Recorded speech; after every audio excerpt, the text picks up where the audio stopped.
Chapter 9, that is Industry Steady Recovery.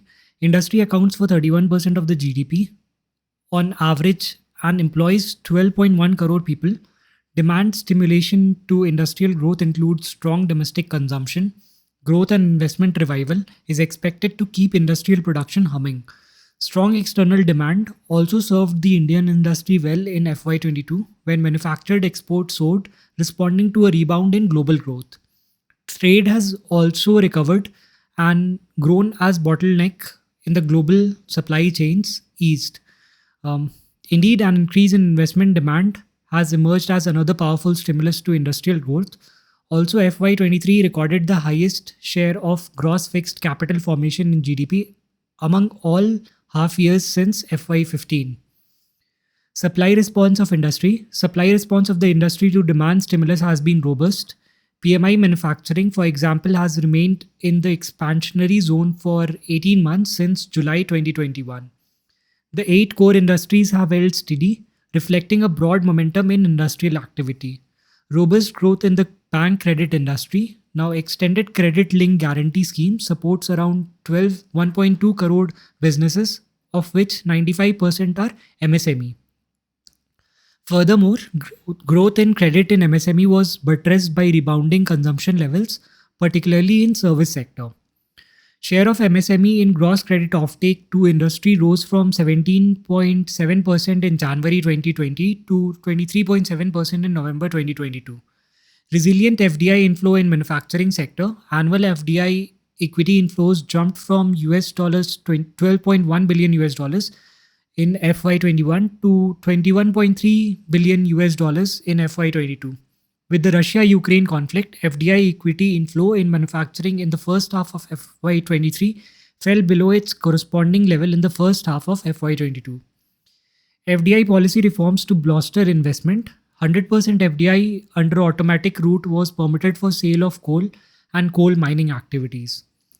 26% of the FDI under the government route has been permitted for uploading, streaming of news and current affairs through digital media.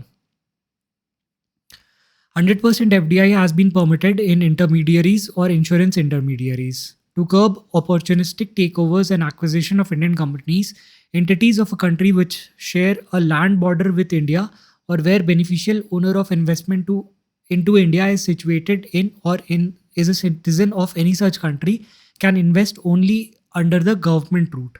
This is specifically targeted towards China. Foreign Investment Promotion Board was abolished in May 2017 and processing of applications for FDI has been delegated to concerned ministries and departments, and DPIIT is the nodal department for facilitating the process.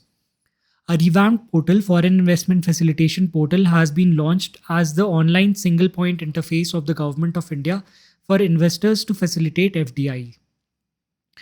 Industry group and their challenges. Government has taken multiple steps to cushion the economic impact of the pandemic on MSME. Some of the measures undertaken include modification and definition of MSME, the provision of 20,000 crore subordinate debt for stressed MSME, 50,000 crore equity infusion through Self-Reliant India Fund, the waiving of global tender requirement for procurement of up to 200 crore rupees, launching of the Udyam portal for MSME registration, which will be a paperless, zero-cost registration portal that is based on self-declaration and only requires Aadhaar. Registration on Udyam portal crossed the 1 crore mark in August 2022. Samadhan portal is set up under the MSME Development Act to monitor outstanding dues to MSMEs. Trade Receivables Discounting System, that is TREDS, platform for facilitating discounting of trade receivables of MSME through multiple financiers. Champions, which will be a single window grievance redressal portal for MSME, has been launched by the Ministry of MSME. Raising and Accelerating MSME Performance Scheme, RAMP, World Bank supported scheme aims at strengthening institutions and governance at center and state, improving center-state linkages and partnership, and improving access of MSME to market and credit, technology upgradation, and addressing issues of delayed payments and greening of MSMEs. Electronic industry to be a key driver of manufacturing output and exports. The domestic electronic industry as of FY20 is valued at $118 billion. dollars. India aims to reach 300 US billion dollars worth of electronics manufacturing and 120 billion in exports by FY26. Some of the schemes related are PLI scheme for large scale electronic manufacturing, the PLI scheme for IT hardware, specs which is scheme for promotion of manufacturing of electronic components and semiconductors, incentives to encourage semiconductor manufacturing in the US and India, which will be a comprehensive program with an outlay of 76,000 crore rupees, approximately 10 billion US dollars, was approved by the government of India. The government will provide financial support for 50% of the capital expenditure to be incurred by the investing firms.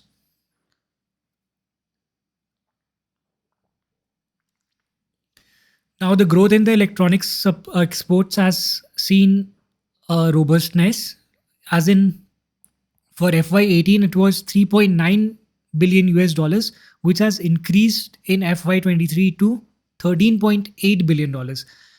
Except for FY21, which was the COVID year, we see that there has been a steady increase, except for FY21. Now, although steady increase, we won't mention this word. Moving on, design linked incentive scheme, nurturing and facilitation of domestic companies of semiconductor design, achieving significant indigenization of semiconductor products and IPs deployed across the country and strengthening the infrastructure for design. Because India possesses 20% of the world's semiconductor design engineers, but a minuscule share in the intellectual property. Israel based International Semiconductor Consortium has signed a memorandum of understanding to invest 22,900 crore in Karnataka to set up India's first chip making plant. Coal industry, key in maintaining energy self reliance during uncertain times. The coal industry is expected to grow at 6 to 7% annually to reach a production level of 1 billion tons by FY26 and about 1.5 billion tons by FY2030. 2020 at the beginning 2022 at the beginning of the fiscal year, coal availability became a challenge for India's largely thermal based power generation plants because of resurgence in economic activity and emergence of intense heat waves from early March to mid May. In wake of rising international coal prices, the power sector curtailed coal imports drastically from 69 million tons in FY20 to 45 million tons in FY21 and further to 27 million tons in FY2022. Steps. First, all generators were asked to import coals to extent of 10% of their requirements. Second, Section 11 of the Electricity Act of 2003 was invoked to direct imported coal-based plants to run at full capacity with assurance that their enhanced cost of operation would not be compensated. Third, toiling was enabled, which allowed states to transfer their allotted coal to private generators near the mines instead of transporting it too far away from the state generators. This move eased the burden on the availability of railway rakes. Fourth, Rural Electrification Corporation, Power Finance Corporation, and commercial banks were advised to facilitate the availability of additional working capital to power generating plants. Self-reliance, private participation in coal production, FDI under the automatic route, auctioning of coal blocks for commercial production, expansion of existing mines and opening of new mines, greater use of mass production technology in mining, mechanization of loading, development of evacuation infrastructure. Now reinvigorated infrastructure sector and construction activity to drive steel industry. India is second largest crude steel producer in the world.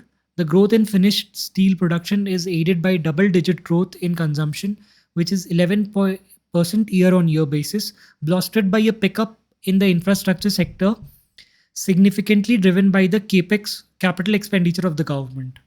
Further, domestic steel makers' stable credit profile, deleveraged balance sheets, and robust cash accrual support continue to support their capital expenditure. In the future, the government's thrust towards infrastructure projects, pickup in construction, real estate activity, and healthy demand from the automobile sector augur well for demand for steel products. Government support to help textile industry weather current challenges. Now, 4.5 crore people directly engaged in the sector, including a large number of women and rural population. PM Mega Integrated Textile Region and Apparel, that is PM Mitra Park, to reduce logistic costs and improve the competitiveness of Indian textiles, but also boost employment generation, attract domestic investments and FDI. Growth momentum in pharmaceutical industry sustained after pandemic. India's domestic pharmaceutical market is estimated at $41 billion dollars in 2021 and is likely to reach $130 billion dollars in 2030. India is ranked third worldwide in production of pharma products by volume and 14th by value. 20% share in global supply by volume and is leading vaccine manufacturer globally with a market share of 60%. Incentives for medical devices, financial incentive. The financial incentive at the rate of 5% on incremental sales of medical devices for 5 years. Pharmaceuticals, financial incentives on incremental sales under various categories at varying rates over the years, ranging from 10% to 3%. We see that there is a strong growth in pharmaceutical export, which is an exception like agriculture in the sense that in FY21, which is COVID year, it saw an exceptional growth rate. High FDI inflow in the pharma sector. We see that there has been a four times increase in the investment, FDI investments in pharma sector from FY19 to FY23. That is 1, 2, 3, 4, 5 years. Strengthening the pharmaceutical industry scheme to strengthen the existing infrastructure facility by providing financial assistance to pharma clusters to create common facilities. It upgrades the production facilities of MSME to meet national and international regulatory standards by providing interest subvention or capital subsidy on their capital loans. It seeks to promote knowledge and awareness about pharmaceutical and medical devices. India becomes the world's third largest automobile market. India became third largest automobile market, surpassing Japan and Germany in terms of sales. In 2021, India was the largest manufacturer of two-wheelers and three-wheeler vehicles, and the world's fourth largest manufacturer of passenger cars.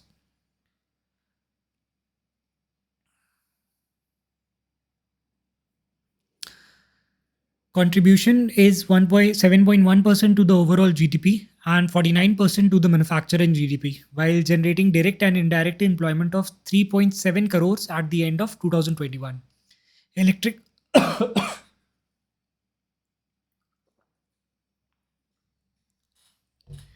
Electric vehicle markets is expected to grow at compound annual growth rate of 49% between 2022 and 2030, expected to hit 1 crore units annual sales by 2030. The EV industry will create 5 crore direct and indirect jobs by 2030.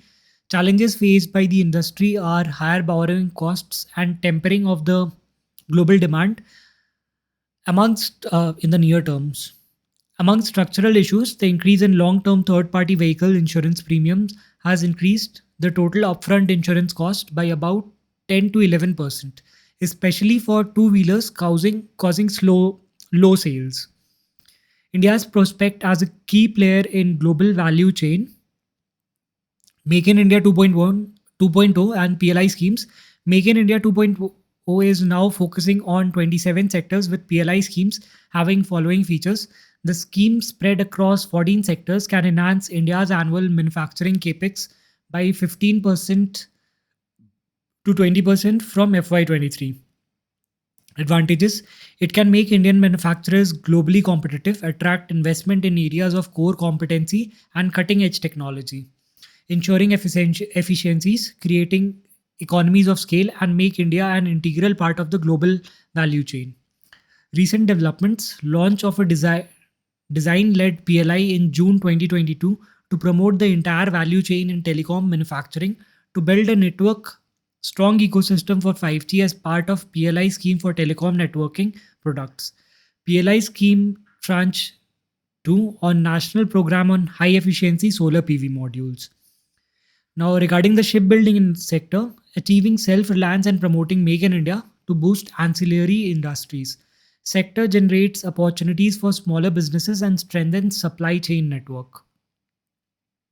65% input in construction of a ship is derived from manufacturers of shipboard materials, equipments, and systems. Significant investment and employment generation multiplier effects. Shipbuilding has one of the highest employment multipliers of 6.4, absorbing the labor migrants from agricultural pursuits to manufacturing facilities established by shipyards and their ancillary industries. Indigenization initiatives implemented by the Indian Navy has created employment opportunities for MSME. Indigenization can also reduce freight bills and forex outgo, thereby reducing the current account deficits. Fostering innovations. The government efforts towards fostering innovation include innovation, incubation, handholding, funding, industry academia partnership, and mentorship. As per the Global Innovation Index of 2022 report, India ranked 40 in 2022, improving its rank from 81 in 2015. Now the IPR regime, government has strengthened its IPR regime by modernizing the IP office, reducing legal compliances, and facilitating IP filings for startups, entrepreneurs, and small industries and others. This has resulted in 46% growth in domestic filing of patents over 2016 to 2021. Now, various schemes as Startup India initiatives provide recognition as startup by DPIIT to access a host of tax benefits, easier compliance, and IPR fast tracking. National Initiative for Developing and Harnessing Innovations and Atal Innovation Mission, METI Startup Hub, and Technology Incubation and Development for Entrepreneurs, that is TIDE 2.0, support for international patent protection in electronics and IT scheme. Job created by startups, we see that approximately 3 lakh jobs have been created by startups by 2023. Now, challenges for startups.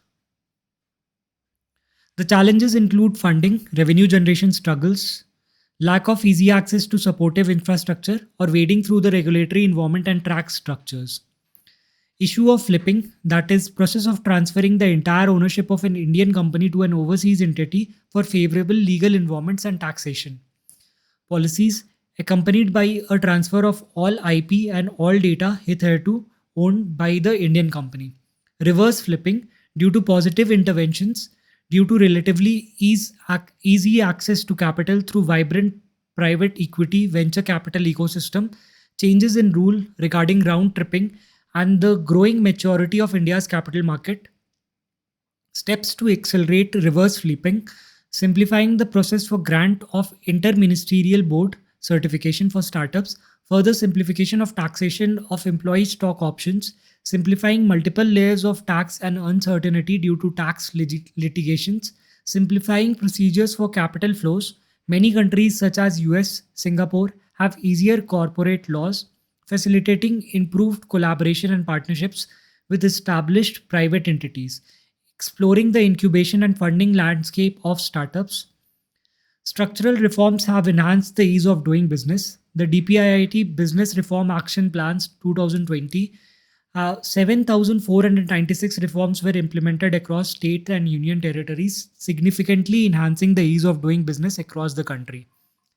Reducing the compliance burden on businesses and citizens is a continuous exercise to leapfrog to the next level of governance excellence and improve ease of living.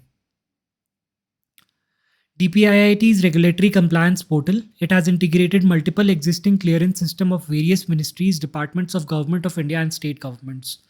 The major step taken by the government towards the fourth industrial revolution includes SAMARTH, which is Smart Advanced Manufacturing and Rapid Transformation Hubs, Udyog Bharat 4.0 under the Ministry of Heavy Industries and Public Enterprise, Center for Fourth Industrial Revolution in India in 2018, which looks to develop policy frameworks for emerging technologies. That'll be it for this chapter.